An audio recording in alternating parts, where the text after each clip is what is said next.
Today they're connecting the electricity up. There's about 59 cars here and loads of lorries. This is barn 5, the end of it, and it's a demolition stage.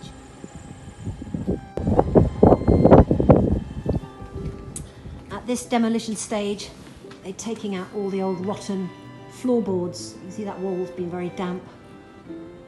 And those floor joists in their wall there are all down on the floor, and piles of it over there.